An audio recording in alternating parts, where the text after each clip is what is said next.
Bismillahirrahmanirrahim. Assalamualaikum warahmatullahi wabarakatuh. Perkenalkan, nama saya Febrianti Mabrur, kelas 22 6A Manajemen.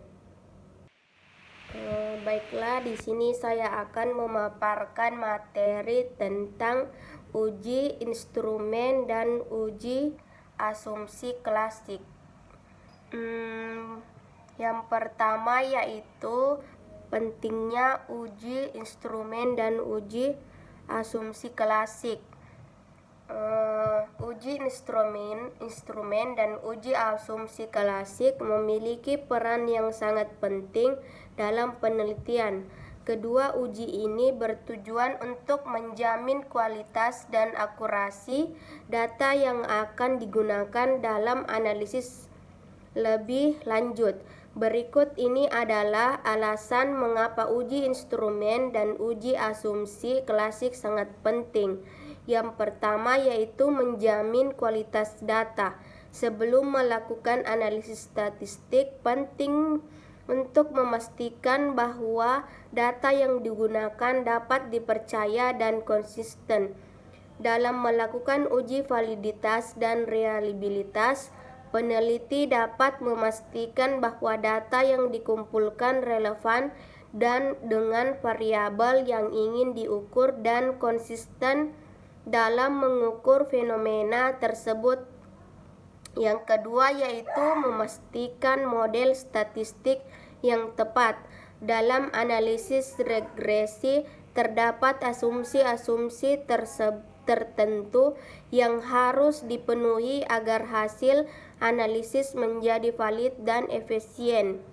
Uji asumsi klasik bertujuan untuk memastikan bahwa data dan model regresi memenuhi syarat dasar agar estimasi yang diperoleh tidak bisa dan konsisten.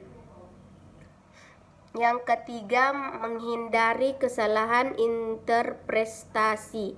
Jika instrumen yang digunakan dalam pengumpulan data dan tidak valid atau tidak reliable, atau jika model yang digunakan tidak memenuhi asumsi dasar, hasil analisis statistik dapat memberikan kesimpulan yang keliru. Oleh karena itu, uji instrumen dan uji asumsi klasik bertujuan untuk menghindari kesalahan interpretasi data yang dapat merusak integritas penelitian. Yang kedua yaitu uji validitas dan reliabilitas data. Uji validitas dan reliabilitas adalah dua aspek utama yang perlu diperhatikan dalam penelitian, baik kuantitatif maupun kualitatif. Keduanya berkaitan dengan seberapa baik instrumen yang digunakan dalam penelitian dapat menghasilkan data yang akurat dan konsisten. Penelitian kuantitatif.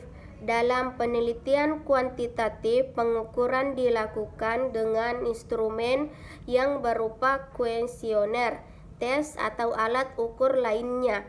Agar hasil pengukuran dapat dipercaya, instrumen tersebut harus melalui uji validasi dan reliabilitas.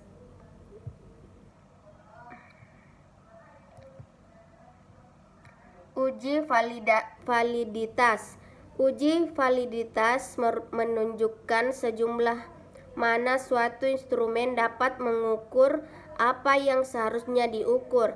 Tanpa validitas, instrumen tidak akan mampu menghasilkan data yang relevan. Yang kedua, uji reliabilitas.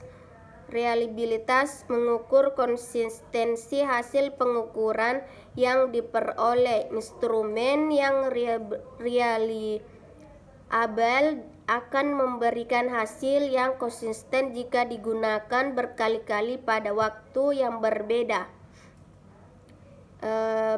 B. Penelitian kualitatif. Dalam pendekatan kualitatif, uji validitas dan reliabilitas lebih berfokus pada credibility dan dependability. Dan C. Jenis uji asumsi klasik. Uji asumsi klasik diperlukan untuk memastikan bahwa model regresi linear klasik memenuhi syarat-syarat dasar agar estimasi yang dihasilkan tidak bias dan efisien. Berikut adalah beberapa jenis uji asumsi klasik yang penting untuk dilakukan dalam penelitian kuantitatif. Uji normalitas. Uji normalitas bertujuan untuk memastikan bahwa residual dari model regresi terdistribusi secara normal. Uji multikolinearitas. Multikolinearitas terjadi ketika ada korelasi yang sangat tinggi antara variabel independen dalam model regresi. Uji heteroskedastisitas terjadi ketika varians residual tidak konstan di seluruh rentang nilai prediktor. Uji autokorelasi terjadi ketika residual dalam model regresi memiliki korelasi satu sama lain. Itulah yang sempat saya paparkan, lebih dan kurangnya mohon dimaafkan. Wabillahi taufiq wal hidayah. Assalamualaikum warahmatullahi wabarakatuh.